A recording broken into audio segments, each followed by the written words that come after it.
I bought my parents a luxury car and paid off their debt, but at my mom's retirement party she smiled and said, "We raised a fool who thinks he's important just because he pays our bills, so I stopped paying." Then I got 105 missed calls. I'm the guy who always says yes. Can you help me out this month? Yes. Can you cover this bill? Yes. You wouldn't let your own parents struggle, right? Of course not. For years I've been the financial backbone of my family. It started small, covering a few bills here and there, helping out when my parents needed a little extra. But before I knew it, I was paying for everything. The mortgage, the car payments, my mom's medical bills, even my dad's golf club membership. And it wasn't just money they took from me. It was everything I could offer. I'm a corporate lawyer, one of the best in my firm. I work 70-hour weeks negotiating multi-million-dollar contracts, making sure my clients never see the inside of a courtroom. I don't have a wife, no kids, no time for vacations, no time for anything really except work. And my family took full advantage of that.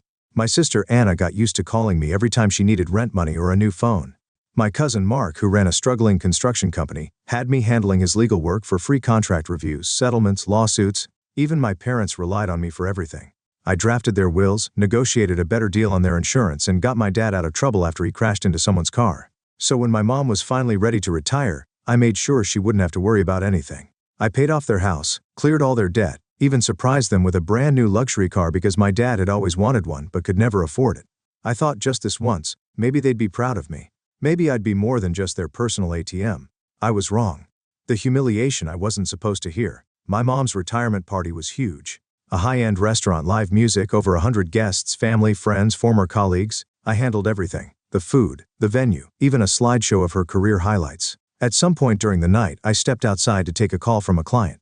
When I returned, I heard my mother's voice coming from the hallway near the restrooms. I wasn't trying to eavesdrop, but then I heard my name. "Ethan actually thinks that just because he pays for everything, it makes him important." I froze. "Well, you did say he's so naive." My Aunt Linda laughed. My mother sighed dramatically. "Of course he is. We raised a fool who thinks he's important just because he pays our bills." Laughter. Casual. Effortless. Like they were discussing the weather. "Well, at least he's useful." My dad chuckled. "He brings in the money and free legal work." My cousin Mark added, "Not the worst fool to have in the family." I stood there, numb, a fool. That's all I was to them. Not a son, not a brother, not family. Just some idiot willing to hand over his money and skills without question. And in that moment, something inside me snapped. The one thing they never expected. I walked back into the banquet hall, heart pounding, head spinning. The party was still in full swing, guests laughing, drinking, completely oblivious to the fact that everything had just changed. I headed straight for my table, pulled out my phone, and right there, in front of everyone, I opened my banking app. "What are you doing?" Anna asked, frowning. I canceled every automatic payment tied to their accounts. Mortgage, utilities, car payments, insurance, gone. "All done," I said, slipping my phone back into my pocket. "What do you mean all done?" my dad asked, setting down his drink. I exhaled slowly. "It means you're on your own now." My mother's smile vanished. "Ethan, stop being dramatic," she said, her voice sharp. Dramatic. I let out a short laugh. "No, this is long overdue. You think I'm naive for paying your bills? Fine. Let's see how you like paying them yourselves." The room went silent. "Ethan, you can't be serious," Maya Linda said, nervously chuckling. "Oh, I'm completely serious." I turned to Mark. "And by the way, if you need legal help, hire an attorney. I'm done." Mark clenched his jaw. "Are you really doing this over a joke?" "No," I said, calm and cold. "I'm doing this because I finally see you all for what you are." Anna scoffed. "Oh my God, grow up. You're acting like a child." "No, actually, I'm acting like a lawyer who just terminated a bad contract." And with that I turned and walked out, and not one of them could stop me. The first 2 days were dead silent. Then the call started. First, it was my mom. "Ethan, you forgot to send the money for the electricity, dear. Can you fix that today?" Ignored. Then my dad, "Son, this is serious. If we don't pay the insurance," ignored. Then Anna, "You're really punishing all of us over one stupid comment? Grow up." Ignored. By the end of the week I had 37 missed calls. By the end of the month the number had climbed to 105.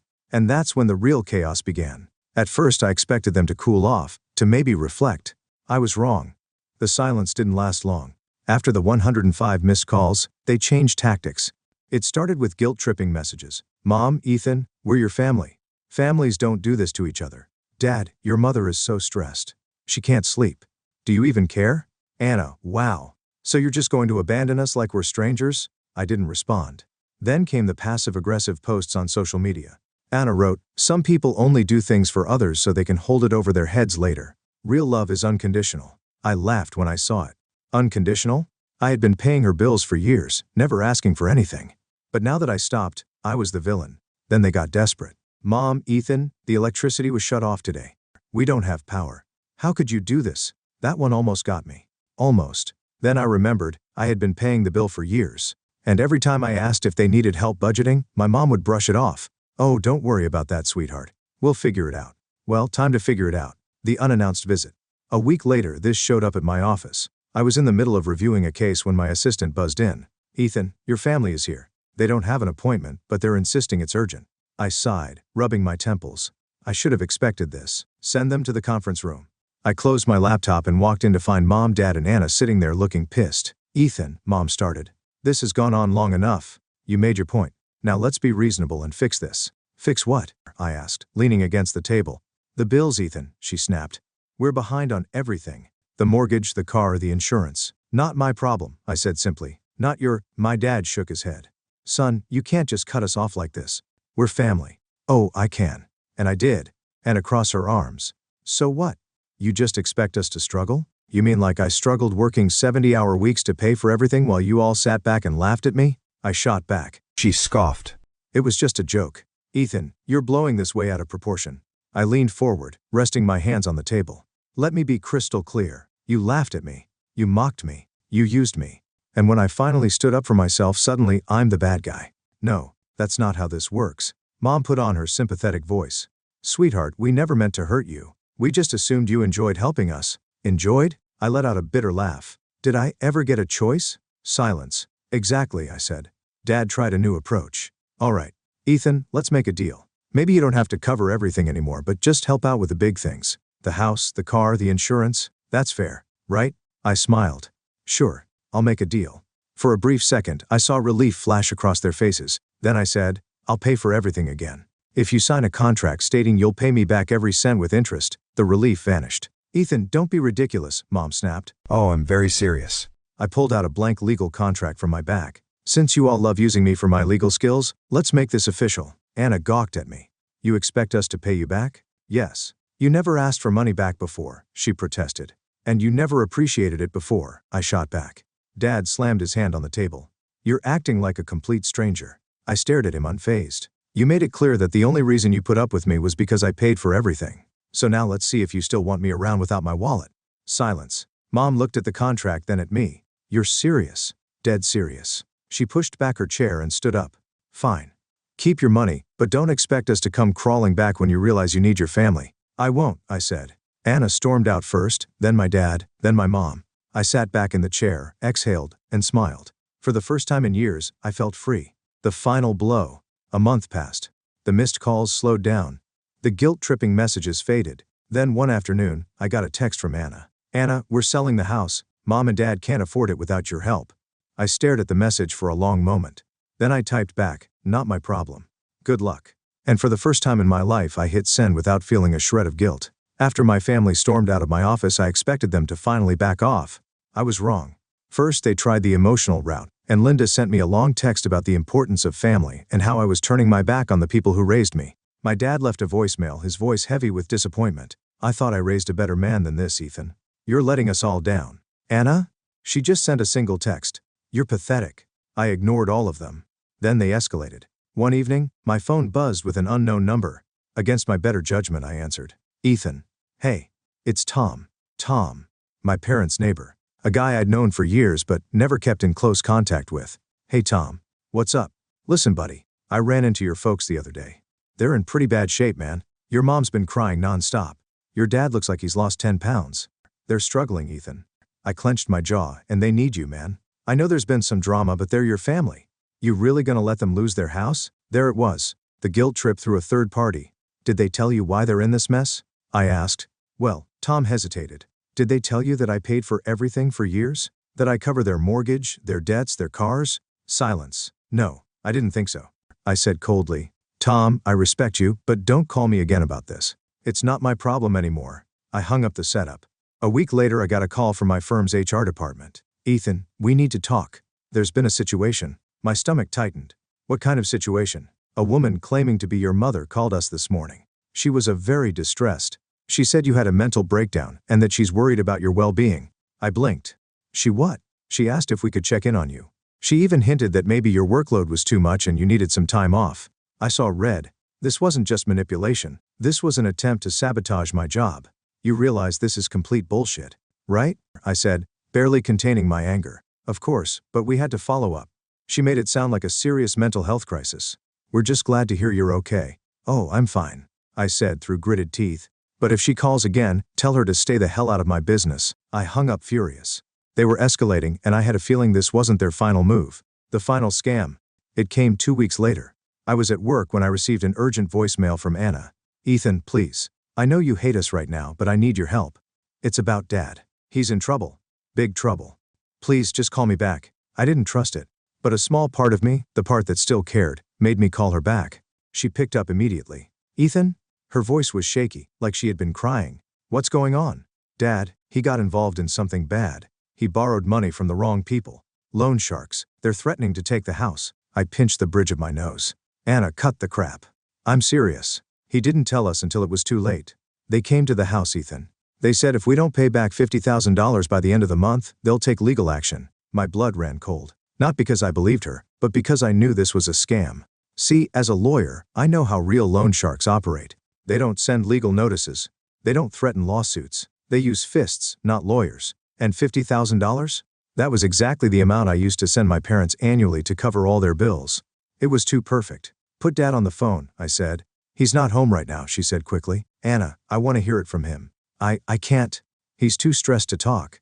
That confirmed it. Nice try, I said coldly. But you're a terrible liar. Ethan, I swear this is real. Oh, really? What's the name of the lender? It's First Capital Lending.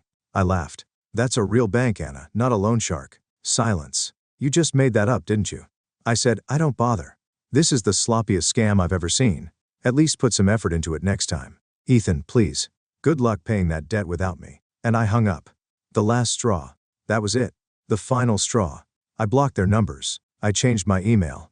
I even told my law firm's receptionist not to accept any calls from my family. And for the first time in my life, I felt free. A week later, I got one final message from my mother. We're selling the house. Hope you're happy. I stared at the text for a long moment. Then I typed back, I am, and I never looked back. Cutting them off should have been the end of it. But people like my family, they don't just give up. At first there was silence. No texts, no calls. It had been weeks since the loan shark scam, and I figured they had finally realized I wasn't coming back. Then I got a call from Uncle Ray. I hesitated before answering. He wasn't someone I spoke to often, just a distant relative who lived in another state. Ethan. Hey, it's Ray. Hey, Uncle Ray. What's up? Look, I hate to get involved in family business, but your mom called me. She's saying you abandoned them. I rolled my eyes. Did she also tell you I paid for everything for years? She may have left that part out. Figures. Ethan, I don't want to take sides, but they're really struggling. I mean, they're losing the house. Your dad's a mess. Anna's barely keeping things together. That's not my problem anymore, Ray. He sighed. I get it, kid.